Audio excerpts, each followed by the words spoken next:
Baik, bismillahirrahmanirrahim. Assalamualaikum warahmatullahi wabarakatuh. Apa kabar teman-teman semuanya? Kita ketemu lagi dan kali ini saya akan menyampaikan satu topik perkuliahan di mata kuliah teori-teori pengembangan masyarakat Islam, dan ini masuk pertemuan yang kedua. Pertemuan yang pertama waktu itu kita sudah kenalan.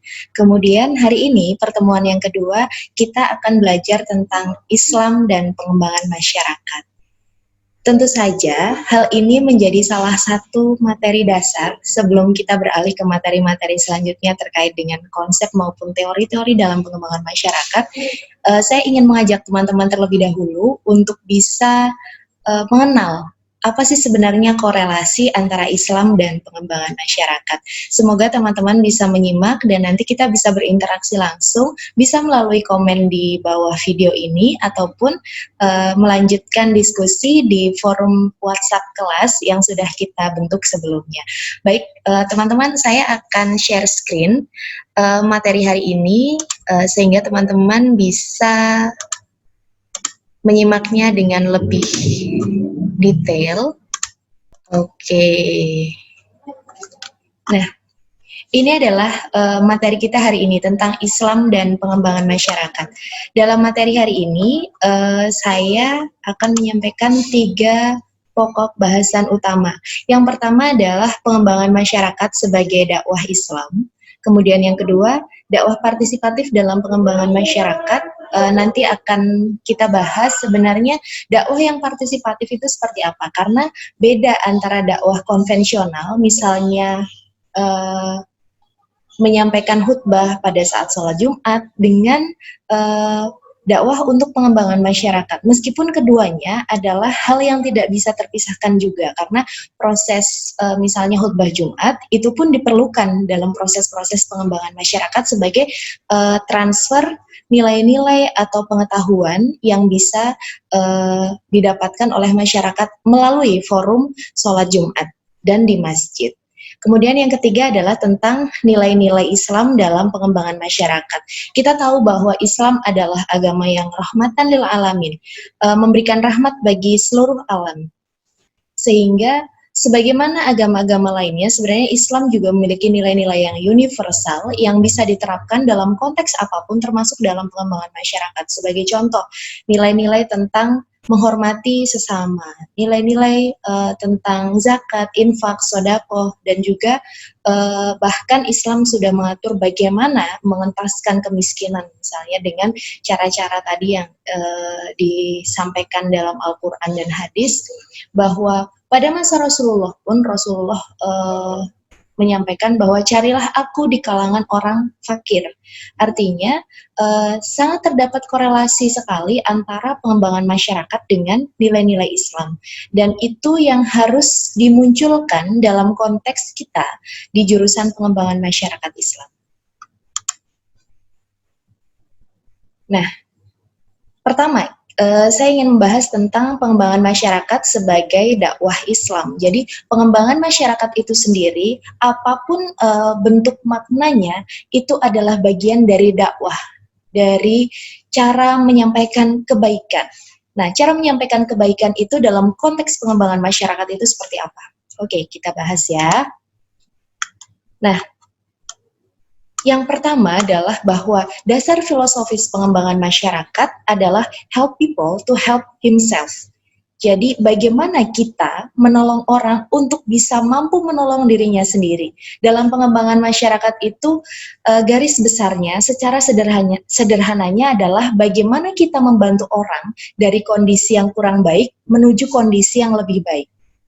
Bagaimana kita membantu menyadarkan masyarakat untuk bisa menolong dirinya sendiri sehingga tidak memiliki ketergantungan terhadap misalnya bantuan ataupun fasilitator yang mendorong perubahan itu. Itu dasar filosofisnya. Jadi help people to help himself. Kemudian yang kedua adalah bahwa paradigma masyarakat yang ingin dibangun adalah masyarakat senantiasa berada dalam proses menjadi sesuatu. Misalnya tadi yang saya sampaikan, dari kondisi yang kurang baik menjadi kondisi yang lebih baik. Becoming being, bukan being in static state. Jadi mereka punya keinginan untuk maju, untuk mengubah dirinya, dan tidak merasa bahwa oke, saya cukup sampai di sini aja, udahlah saya nggak bisa apa-apa. Tidak seperti itu. Dalam pengembangan masyarakat, misalnya nanti kita sebagai fasilitator ataupun orang yang membantu sebagai katalisator mempercepat proses perubahan, kita harus mampu mendorong mereka untuk berada dalam proses menjadi sesuatu, menjadi kondisi yang lebih baik. Itu adalah paradigma pengembangan masyarakat yang harus dibangun. Jadi bukan hanya menyampaikan sesuatu hari ini kemudian selesai, tetapi ada proses yang berkelanjutan. Oke. Kemudian pengembangan masyarakat itu merupakan bagian dari pembangunan yang ditujukan untuk mencapai sebuah standar kehidupan yang menjamin pemenuhan kebutuhan dasar manusia. Apa sih kebutuhan dasar manusia itu? Sandang, pangan, papan, juga rasa aman. Nah, ketika kebutuhan dasar itu belum terpenuhi, akan menjadi hal yang mustahil manusia itu ingin mencapai kebutuhan yang lainnya. Jadi, kalau perut itu masih merasa lapar, orang akan berlomba-lomba supaya bagaimana caranya untuk kenyang. Harusnya setelah kenyang itu selesai biasanya, tetapi bisa saja terjadi karena greedy atau serakah, kemudian setelah kenyang ingin memperoleh lebih banyak dan lebih banyak lagi, yang pada akhirnya merugikan orang lain. Orang lain siapa? Yang tidak punya akses terhadap sesuatu, entah sesuatunya itu bentuknya sumber daya fisik, sumber daya alam, sumber daya finansial, dan sebagainya, dan akhirnya menimbulkan poros-poros kemiskinan dimanapun. Jadi, bagaimana untuk mencapai kebutuhan dasar itu adalah kita mulai dari tadi, help people to help himself. Oke, kita bantu orang untuk penuhi kebutuhan dasarnya dulu. Setelah penuhi kebutuhan dasarnya, oke, bagaimana cara kita membantu orang untuk bisa melakukan keberlanjutan dari cara-cara dia untuk memenuhi kebutuhan dasar. Oke, itu adalah dasar filosofi dari pengembangan masyarakat. Berubah dari sesuatu yang masih kurang baik, kurang sehat, kurang sejahtera, menjadi sesuatu yang lebih baik, lebih sehat, lebih sejahtera. Kira-kira seperti itu. Secara sederhananya kita memahami tentang pengembangan masyarakat. Nah, saya mengambil referensi dari Aziz, Suhartini, dan Halim tentang dakwah pengembangan masyarakat Islam, yaitu tentang beberapa asumsi yang dapat digunakan dalam rangka menuju semangat pembangunan manusia yang seutuhnya. Jadi membangun manusia tidak secara parsial, tetapi secara utuh, atau disebut insan kamil. Nah, yang pertama adalah pengembangan masyarakat tidak berwujud sebuah tawaran proyek, tetapi merupakan bagian dari pembenahan struktur sosial yang mengedepankan keadilan. Kalau proyek sifatnya sementara, tetapi ketika prosesnya itu adalah untuk pembenahan struktur sosial, misalnya pengentasan kemiskinan, kita membenahi strukturnya, struktur sosialnya. Kita cari tahu masyarakat itu miskin kenapa sih? Kenapa mereka masih miskin? Misalnya, kenapa mereka pendapatannya masih di bawah standar? Itu harus kita cari tahu dulu, dan bukan hanya langsung disampaikan, oke, kamu miskin, ini saya kasih bantuan 300.000 lalu kamu beli beras. Setelah 300.000 itu habis, apakah mereka akan berubah? Mungkin mereka akan kenyang sementara waktu, tapi setelah itu mereka akan berpikir lagi, mencari 300.000 selanjutnya itu seperti apa. Ketika tawaran hanya pada sebuah proyek, itu bisa memunculkan mentalitas yang pada akhirnya berujung pada kemalasan, tidak mau berusaha, dan sebagainya. Tetapi yang harus didorong dalam pengembangan masyarakat adalah pembenahan struktur sosial, tatanan sosialnya. Kalau ada orang miskin, ada orang kaya harus ngapain? Nah, itu adalah salah satu spirit untuk mewujudkan pembangunan yang seutuhnya, pembangunan manusia. Kemudian yang kedua, pengembangan masyarakat tidak dilihat sebagai suatu proses pemberian dari pihak yang memiliki sesuatu kepada pihak yang tidak memiliki. Jadi tadi masih beririsan dengan yang pertama. Tidak punya beras, dikasih beras. Oke, boleh seperti itu. Karena konteksnya dalam Islam kita boleh berinfak, bersodakoh, membayar zakat, dan sebagainya gitu, boleh seperti itu, tetapi tidak bisa dilakukan terus-menerus. Sifatnya sementara. Nah, yang terus-menerus itu seperti apa? Pengembangan masyarakat harus dilihat sebagai sebuah proses untuk mendorong perubahan sosial di masyarakat. Nah, kemudian yang ketiga, pengembangan masyarakat perlu dilihat sebagai sebuah proses pembelajaran kepada masyarakat agar mereka dapat secara mandiri melakukan upaya-upaya perbaikan kualitas kehidupannya. Kita harus percaya bahwa masyarakat itu mampu berubah. Kadang-kadang, entah pembawa proyek, entah fasilitator, itu nggak percaya bahwa masyarakat itu mampu. Pada akhirnya yang merencanakan, kemudian yang mendorong pelaksanaan, mengarahkan bagaimana harus dilaksanakan, itu adalah pembawa proyek atau fasilitator. Padahal masyarakat mungkin punya cara-cara sendiri yang berbasis kearifan lokal dan mereka itu mampu dan itu bisa menjadi upaya-upaya perbaikan kualitas kehidupan. Jadi ketika melakukan pengembangan masyarakat adalah kita saling belajar. Masyarakat belajar misalnya dari fasilitator, kemudian fasilitator juga harus legowo, belajar dari masyarakat. Tidak ada yang lebih pintar. Kemudian yang keempat adalah pengembangan masyarakat memerlukan mekanisme pemberdayaan. Jadi to empower people. Manusia itu harus berdaya. Harus berdaya dengan cara apa? Kita berikan akses terhadap sumber daya dan berikan kuasa terhadap dirinya sendiri, juga terhadap sumber daya yang dimilikinya bersama komunitasnya secara lokal.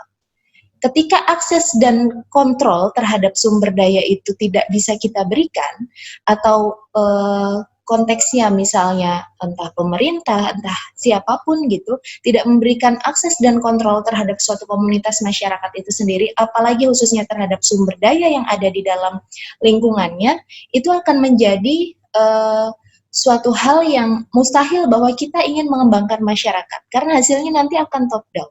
Jadi, konteks pengembangan masyarakat harus membuka ruang empower, berikan akses dan kontrol, berikan ruang kuasa masyarakat untuk bisa memahami dirinya sendiri, untuk bisa menguasai dirinya sendiri, supaya mereka bisa melakukan upaya-upaya perbaikan dalam kehidupannya. Itu yang keempat. Kemudian yang kelima, pengembangan masyarakat tidak dapat dilakukan tanpa adanya partisipasi dari masyarakat itu sendiri. Ya bagaimana mau dilaksanakan kalau mereka tidak mau berpartisipasi? Nah, caranya supaya masyarakat mau berpartisipasi adalah berikan ruang supaya masyarakat mau mulai dari proses perencanaan. Jadi berikan ruang pada proses manajemennya, berikan ruang kepada masyarakat. Kira-kira seperti itu. Masih berkaitan dengan bagaimana sih kita tadi membangun spirit pembangunan menuju manusia yang seutuhnya gitu. Jadi kita juga harus memahami bahwa ada hak nilai dan keyakinan dalam masyarakat yang harus senantiasa dihormati. Nah, pertama adalah hak untuk menentukan keputusan-keputusan yang mempengaruhi kesejahteraan mereka. Masyarakat itu punya hak untuk mengambil keputusannya sendiri. Mereka tidak bisa dipaksa begitu saja. Karena mereka punya asumsi-asumsi dalam dirinya sendiri, punya hak-hak yang sebagai manusia itu bisa mempengaruhi kesejahteraannya. Kita tidak mungkin akan memaksa misalnya masyarakat yang berdiam di atau bertempat tinggal di wilayah pesisir, kemudian tiba-tiba, ayo kalau kamu mau sejahtera, kita sama-sama menanam jagung. Itu akan berbeda sekali dengan kondisi sosial budaya yang selama ini dirasakan oleh masyarakat. Jadi kita harus memberikan ruang supaya masyarakat bisa menentukan keputusan-keputusan yang mempengaruhi kesejahteraannya. Kemudian yang kedua adalah hak untuk berusaha menciptakan lingkungan yang diinginkan dan menolak lingkungan yang dipaksakan dari luar. Ya kalau ternyata orang pesisir itu nggak bisa nanam jagung, jangan dipaksa. Kalau orang pegunungan nggak bisa menjadi nelayan, jangan dipaksa. Itu adalah cara yang salah dan itu adalah salah satu kritik terhadap pembangunan karena selama ini banyak sekali proses-proses yang dipaksakan kepada masyarakat. Sebenarnya tidak cocok dengan A, tapi dipaksakan dengan metode A. Tidak cocok dengan kondisi B, dipaksakan dengan kondisi B. Akhirnya apa? Carut-marut. Yang terjadi adalah ketidakseimbangan, kemudian perlawanan, pergolakan, dan sebagainya. Karena apa? Karena metode dan juga tidak dihormatinya hak nilai serta keyakinan dalam masyarakat itu sendiri. Kemudian yang selanjutnya adalah masyarakat harus diyakini mampu bekerja sama secara rasional dalam bertindak dan mengidentifikasi masalah kebutuhan dalam komunitasnya. Jadi harus mampu, siapapun yang ingin menjadi pengembang masyarakat harus mampu. Kondisi seperti apapun, suatu masyarakat misalnya mereka berada di lingkungan yang kumuh, sangat miskin, kita harus yakin bahwa mereka itu mampu untuk diajak bekerja sama. Karena masyarakat itu sebenarnya kalau tahu tujuannya apa, bahwa oke, saya akan mengubah kehidupan saya untuk menjadi lebih sejahtera. Ketika tahu tujuannya, maka mereka itu mau berusaha. Tergantung bagaimana cara kita mendorongnya. Kita pun misalnya kita sendiri gitu, kita tahu tujuannya. Misalnya teman-teman adalah mahasiswa semester 3, oke, tujuan saya adalah saya mau lulus tepat waktu di semester 8, syukur-syukur semester 7. Dengan tujuan yang sudah diketahui oleh teman-teman, teman-teman mungkin sekarang mulai merencanakan, oke, saya sekarang belajar tentang teori pengembangan masyarakat Islam. Saya akan pelajari itu dengan baik supaya nanti penelitiannya sudah bisa lebih mudah saya pahami. Saya mulai baca buku-buku yang bersesuaian dengan minat saya. Nah, seperti itu. Jadi ketika yakin akan potensi masyarakat, maka masyarakat pun sebenarnya bisa diajak bekerja sama. Di pertemuan-pertemuan yang akan datang, kita akan belajar bagaimana sih cara mengajak masyarakat dan sebagainya.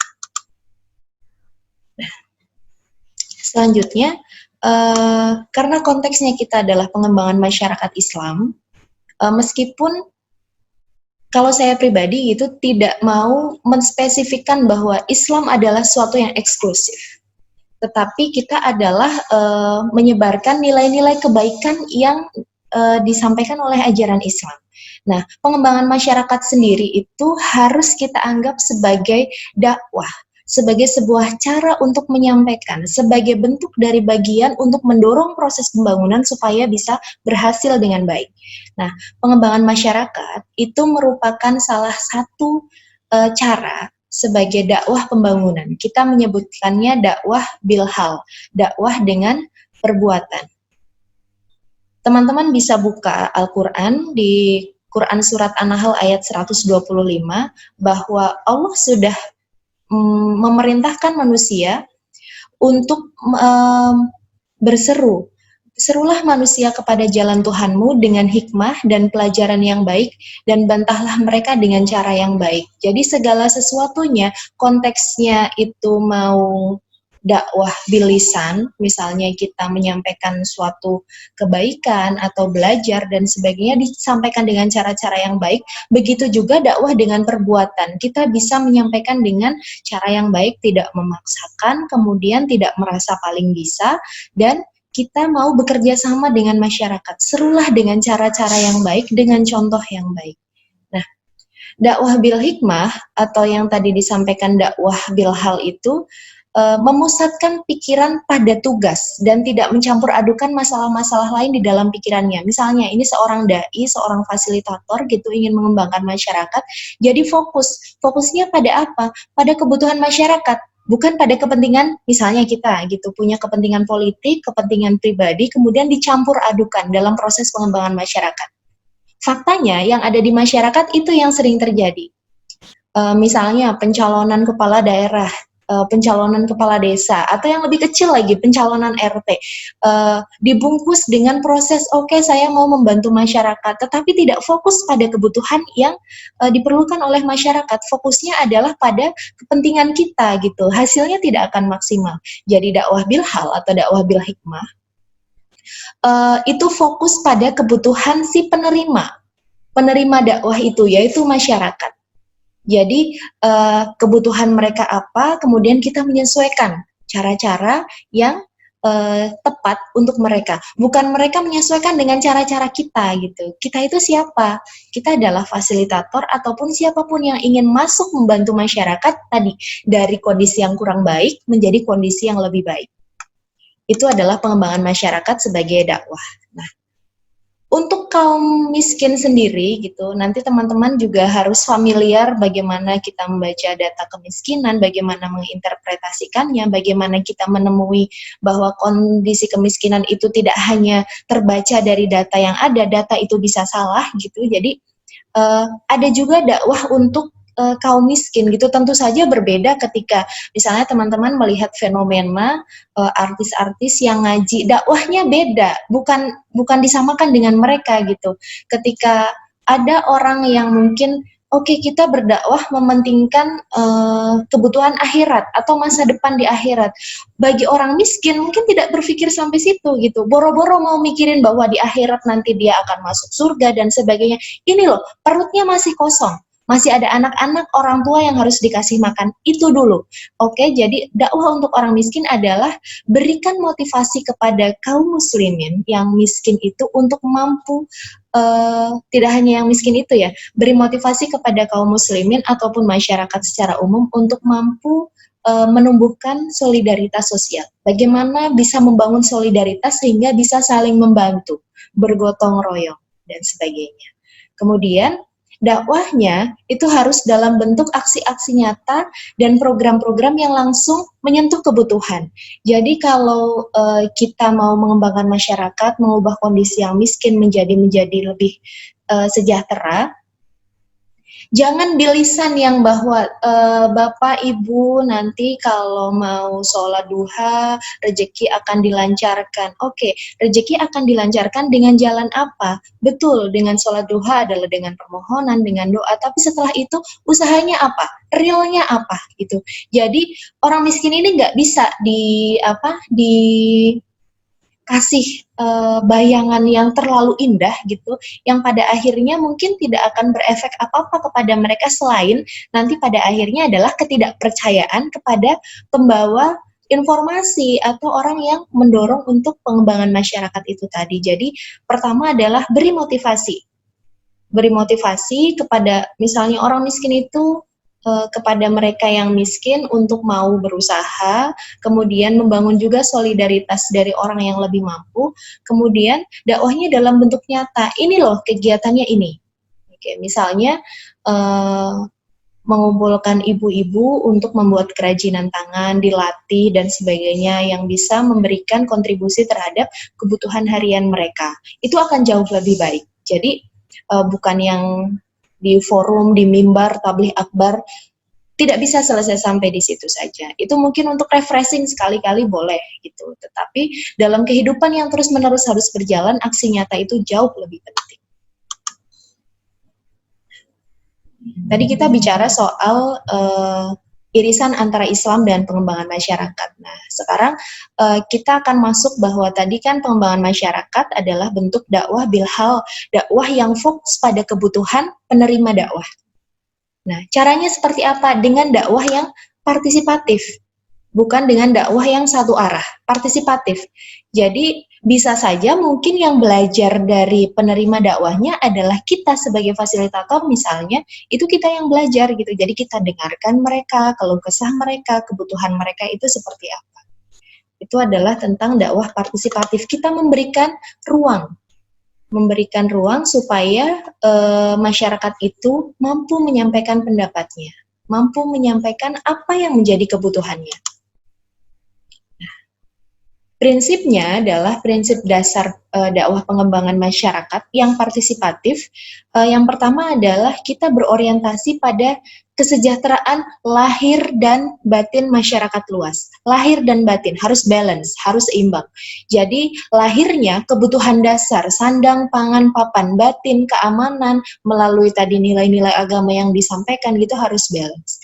Yang kedua adalah bahwa dakwah pengembangan masyarakat pada dasarnya adalah upaya melakukan rekayasa sosial atau social engineering. Jadi kalau teman-teman nanti menjadi fasilitator pengembangan masyarakat, teman-teman semua adalah perekayasa sosial yang paham tentang bagaimana sih teknik-teknik untuk bisa mengajak masyarakat berubah dari kondisi yang kurang baik menjadi kondisi yang lebih baik. Nah, dakwah pengembangan masyarakat adalah upaya untuk melakukan rekayasa sosial untuk mendapatkan suatu perubahan tatanan kehidupan sosial yang lebih baik. Tatanan kehidupan sosial, bukan tatanan kehidupan individu. Jadi secara masyarakat itu juga harus berubah. Kalau ada satu orang mampu, dia harus bisa mengajak orang lain itu bisa turut mampu juga. Itu tadi dua. Bahwa prinsipnya adalah terpenuhi kebutuhan lahir batin, kemudian mampu mengubah tatanan sosial menjadi lebih baik. Itu harus dipegang dengan sebaik-baiknya. Ingat itu. Jadi ketika kita berdakwah untuk pengembangan masyarakat, atau pengembangan masyarakat kita, upaya-upaya yang kita lakukan adalah sebagai bagian dari dakwah Islam, jangan campur adukan dengan kepentingan pribadi kita. Kalau istilah baiknya adalah niatkan segala sesuatunya untuk ibadah. Nah, itu dua prinsip utama. Dan prinsip lainnya harus terpenuhi, diantaranya adalah prinsip kebutuhan tadi, berbasis pada kebutuhan masyarakat. Kemudian prinsip kemampuan sendiri, oke, masyarakat punya kemampuan apa? Kemudian itu yang bisa didorong, diangkat untuk menjadi potensi mereka, supaya berdaya. Lalu, prinsip partisipasi tadi, pengembangan masyarakat tidak bisa dijalankan tanpa partisipasi oleh masyarakat yang ingin dikembangkan tentu saja. Jadi prinsip partisipasi itu wajib harus ada. Lalu prinsip keterpaduan harus sama nih, harus mau saling bekerja sama antara fasilitator, antara masyarakat dengan masyarakat, masyarakat dengan pemerintah ataupun dengan stakeholder lain, harus ada prinsip keterpaduan. Jadi harus mau saling berkolaborasi, saling bekerja sama. It's time to collaborate. Jadi harus mau saling bekerja sama. Lalu harus juga menerapkan prinsip berkelanjutan. Pengembangan masyarakat tidak berhenti di satu titik, tetapi dia terus berlanjut, terus menerus. Bahkan kita tidak bisa menentukan kapan sih sebenarnya masyarakat itu bisa dikatakan berdaya. Karena apa?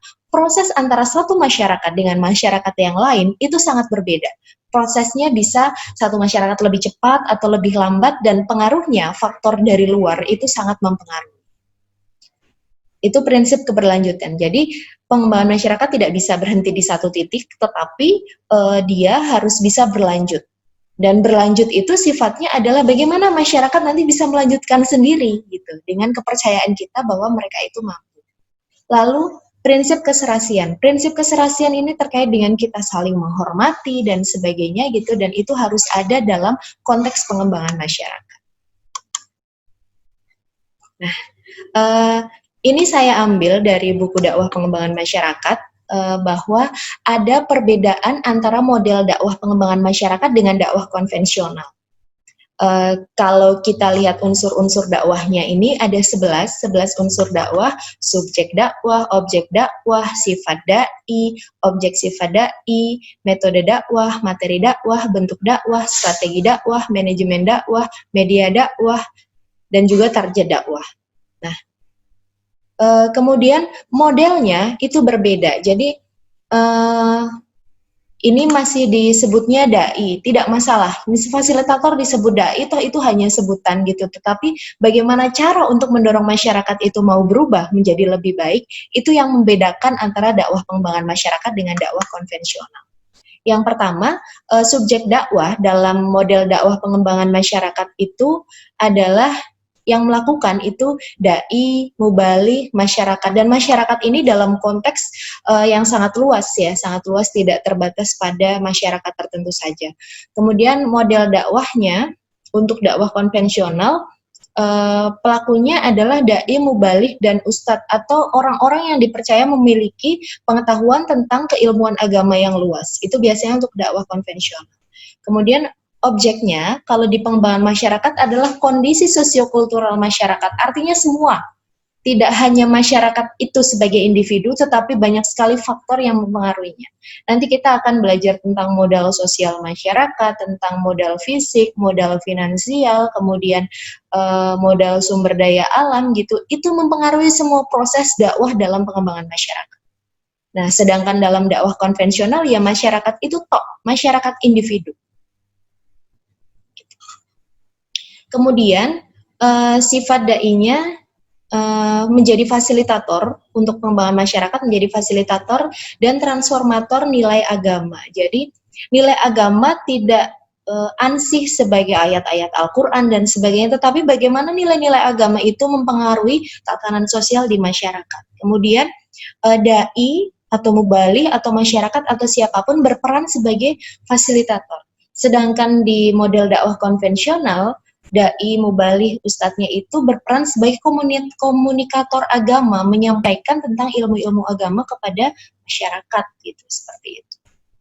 Kemudian sifat objek dai adalah partisipatif. Masyarakat itu aktif, partisipatif, dan mau melanjutkan programnya berkelanjutan. Sifatnya tidak selesai pada hari itu, misalnya khutbah Jumat kalau di dakwah konvensional gitu selesai pada hari Jumat itu saja.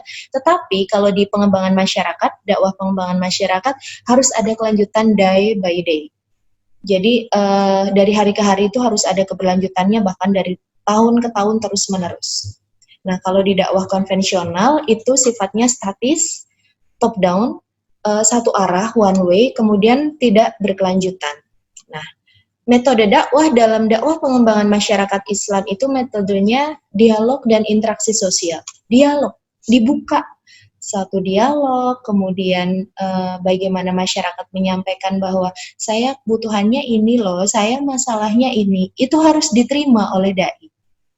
Jadi sebagai fasilitator dan transformator nilai agama.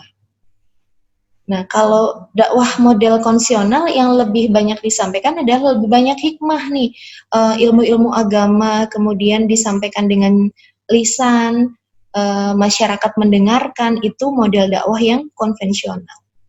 Nah, materi dakwahnya kalau dalam pengembangan masyarakat itu dibicarakan bersama sesuai dengan kebutuhan real masyarakat.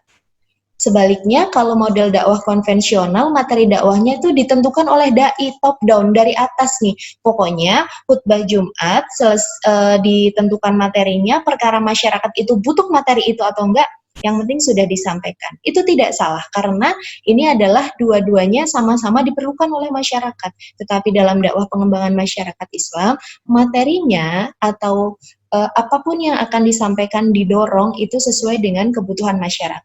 Dan meskipun ini bicara tentang pengembangan masyarakat Islam, yang dimaksud materi bukan berarti materi kajian. Oke, ternyata yang harus diubah adalah kemiskinan. Materi utama artinya kemiskinan, tetapi kemiskinan dalam konteks apa gitu? Kemiskinan dalam konteks yang seperti apa itu yang harus dibicarakan bersama sesuai dengan kebutuhan masyarakat. Makanya itu penting dibuka dialog dengan masyarakat.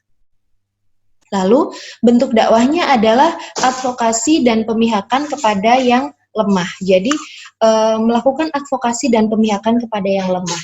Dakwah yang disampaikan untuk pengembangan masyarakat dalam bentuk pemihakan kepada masyarakat yang tidak mampu. Jadi mereka yang makin tidak mampu itu harus kita berpihak kepada siapa? Kepada mereka yang marginal. Itu sangat penting. Sedangkan dakwah konvensional itu nggak peduli. Mungkin ada orang yang mendengarkan mereka itu adalah orang konglomerat, sangat kaya dan sebagainya, dan juga orang yang sangat miskin. Tidak peduli siapapun dengan background apapun, silahkan. Tetapi kalau dakwah pengembangan masyarakat itu jauh lebih spesifik, yaitu kepada mereka yang lemah. Nah, strateginya untuk dakwah pengembangan masyarakat itu bersifat integrated atau holistik, jadi menyeluruh. Tadi ketika kita bicara objek dakwahnya, kita bicara tentang kondisi sosial kultural, dan kondisi sosial kultural ini harus disampaikan secara menyeluruh kepada masyarakat. Oke, itu tadi tentang strategi dakwah. Kemudian selanjutnya adalah tentang manajemen dakwah. Manajemen dakwah dalam pengembangan masyarakat itu harus bersifat efektif, karena sejak awal menerapkan prinsip planning, melibatkan masyarakat, organizing, kita mengorganisasi masyarakat, actuating, penerapannya juga sesuai dengan kebutuhan masyarakat, lalu controlling. Nah, dalam pengembangan masyarakat, monitoring dan evaluasi itu juga sangat penting dalam controlling ini, dan itu bisa dilakukan bersama-sama antara fasilitator dengan masyarakat. Masyarakat mengevaluasi diri mereka sendiri, sejauh mana sih selama ini yang sudah dilakukan oleh masyarakat dalam proses pengembangan masyarakat atau proses pengembangan diri mereka dalam konteks komunitas atau masyarakat. Nah, kalau dakwah konvensional itu sifatnya kurang efektif. Kenapa? Karena bisa saja sifatnya adalah insidental. Butuh apa, dilakukan apa, selesai sampai di situ. Kira-kira seperti itu. Nah, medianya dalam dakwah pengembangan masyarakat itu juga disesuaikan dengan kondisi masyarakat. Kita akan selalu kembali dengan apa sih dan bagaimana kondisi sosial masyarakat setempat. Jadi baik tadi strategi dakwahnya, manajemen dakwahnya, media dakwahnya itu harus disesuaikan dengan kondisi sosio-kultural masyarakat. Sedangkan untuk dakwah model konvensional, one way media, bisa secara langsung, misalnya dai menyampaikan, berkhutbah, pengajian dan sebagainya, atau melalui radio dan TV, dan itu penerimaannya masyarakat itu pasti berbeda-beda. Lalu target dakwahnya untuk model dakwah pengembangan masyarakat Islam adalah masyarakat itu mengetahui, merumuskan, dan memecahkan problema mereka sendiri. Ada perubahan pola pikir, ada perubahan perilaku, ada perubahan sikap, itu yang dituju. Sedangkan model dakwah konvensional yang penting disampaikan, perkara masyarakat mau menerima seperti apa, upaya itu sudah dilaksanakan. Jadi sangat berbeda antara model dakwah pengembangan masyarakat dengan model dakwah konvensional. Tetapi tidak ada yang lebih baik atau kurang di sini karena dua-duanya sama-sama dibutuhkan dan bisa dijalankan secara berdampingan. Nah, setelah kita tadi bicara tentang dakwah partisipatif yang sifatnya partisipatif, bagaimana kita melibatkan masyarakat dalam proses-prosesnya, selanjutnya adalah apa saja sih sebenarnya nilai-nilai ajaran Islam yang berkaitan dengan pengembangan masyarakat gitu. Ada banyak sekali ketika kita mau membaca, misalnya kita baca terjemahan Al-Quran dan sebagainya, sebenarnya ada banyak sekali nilai-nilai ajaran Islam yang sangat berkorelasi dengan pengembangan masyarakat. Hukum Islam sendiri itu mengatur kewajiban hubungan antara manusia dengan manusia, manusia dengan alam sekitar, manusia dengan Allah Subhanahu wa Ta'ala, itu sudah diatur. Dan hubungan-hubungan itu selalu ada dalam konteks kita bermasyarakat gitu. Nah, Islam juga mengakui kebutuhan material dan spiritual manusia dalam mengatur keharmonisan atau aturan sosial dalam masyarakat dan tidak memaksakan bahwa segala sesuatunya harus seperti A, seperti B, seperti C, tapi dinamikanya bisa mengikuti proses di masyarakat itu sendiri. Tentu saja kita tidak bisa menyamakan antara masyarakat Indonesia misalnya dengan masyarakat Arab Saudi, dengan masyarakat Eropa dan sebagainya. Itulah kenapa pada saat Islam disebarkan di Indonesia, di Jawa khususnya pada saat Wali Songo itu menyebarkan ajaran Islam, para Wali Songo itu menyampaikannya dengan latar belakang kebudayaan setempat melalui wayang, melalui lagu-lagu dan sebagainya. Itu adalah salah satu bukti bahwa Islam itu mengakui keberadaan dan juga kebutuhan material dan spiritual manusia dalam konteks lokalitas. Lalu apa saja sih sebenarnya nilai-nilai ajaran Islam yang terkait dengan pengembangan masyarakat? Ada banyak sekali dan diantaranya, ini hanya sedikit saja diantaranya, misalnya nilai keadilan sosial, nilai keamanan sosial, kekeluargaan, kasih sayang, privasi, saling menghormati, keselarasan, nilai zakat, infak, sedekah, dan juga pengentasan kemiskinan. Dan tentu saja masih banyak sekali sebenarnya nilai-nilai yang berkaitan dengan pengembangan masyarakat.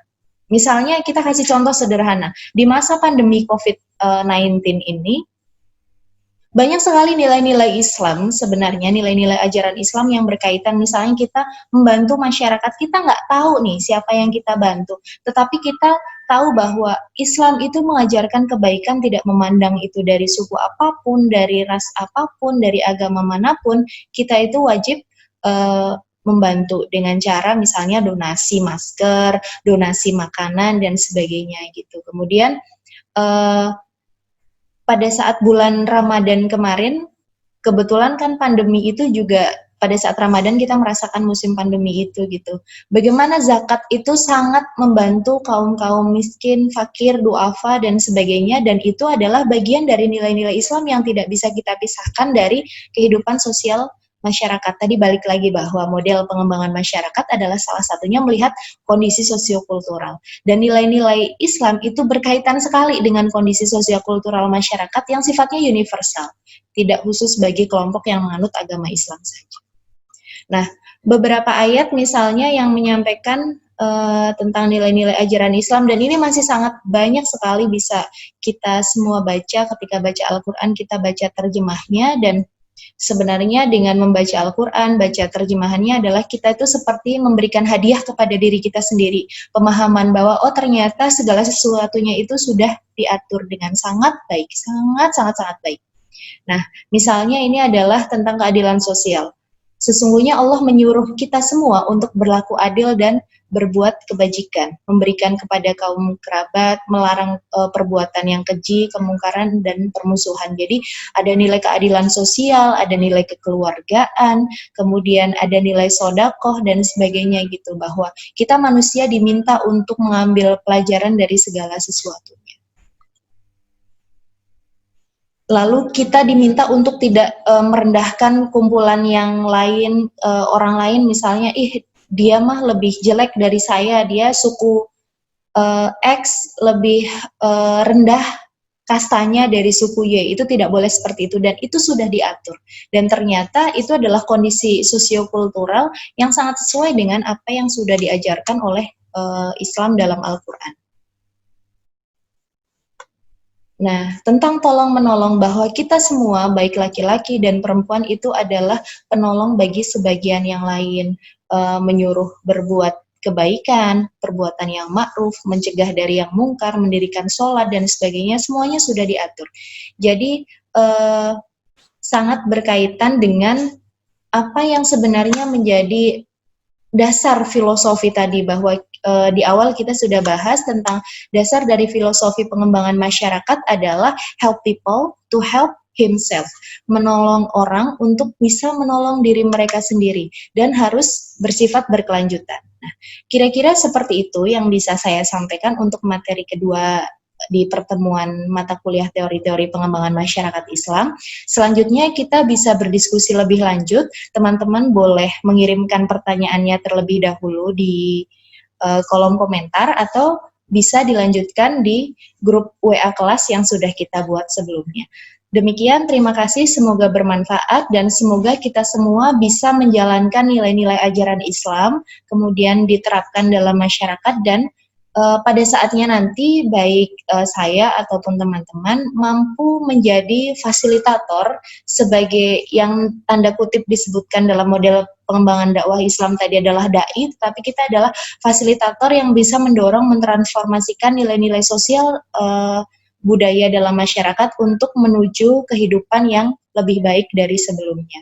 Dan semoga kita semua menjadi orang-orang yang bermanfaat bagi siapapun, tidak memandang suku, ras, agama, dan organisasi politik, partai politik, dan sebagainya. Karena tujuan dari pengembangan masyarakat dan juga tujuan dari agama Islam adalah memberi rahmat kepada seluruh alam, rahmatan lil alamin. Hubungan antara manusia dengan manusia, manusia dengan alam, juga manusia dengan Allah Subhanahu wa Ta'ala.